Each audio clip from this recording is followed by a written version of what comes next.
大家好，我是大云。馋这个生腌虾馋得不行啊，但是咳嗽不能多吃，怎么样今天也得照2条。新鲜的红头虾用生抽、蒜头、小米辣、香菜腌制的，腌了2盘，1盘给我爸送过去，1盘自己吃。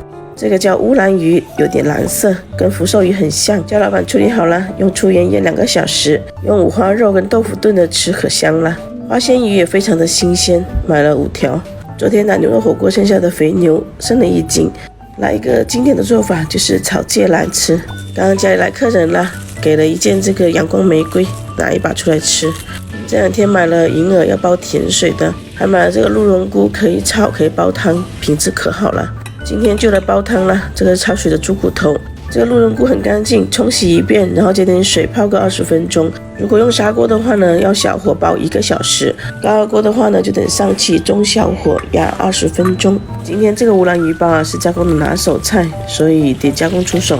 每次我做的话，感觉味道都不到位。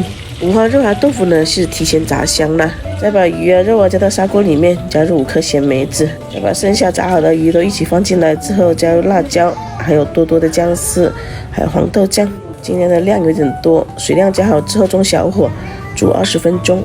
这个牛肉呢，加了沙茶酱、1勺蚝油，还有适量的食用油，先拌匀之后腌制大约10分钟。如果吃辣的话，加点小米辣或者是辣椒酱都行。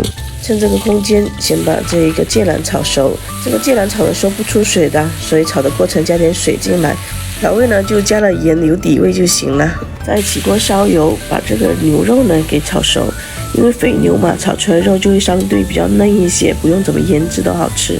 这个呢是单纯的淀粉水，加了一点老抽上色，最后加点辣椒还有蒜头进来提味。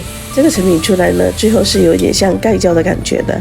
这个牛肉的量啊，在外面的话不得分成3盘4盘给你卖啊。牛肉买的对，它这个怎么炒都好吃。给你们来1筷子，满满都是肉。乌兰鱼煲已经煲好了。其实这个鱼啊，第2顿更好吃，因为这个汁都会渗到肉里面去。这个汤汁泡饭也是一绝的，撒一点葱段就出锅了。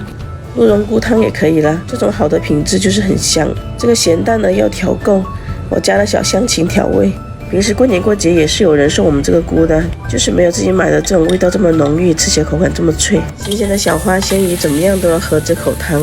煸香之后呢，加咸菜、姜丝、配色辣椒，开水。焖好之后看一下这口汤，特别浓郁。这口汤泡饭嘎嘎鲜，都煮好就可以开饭啦。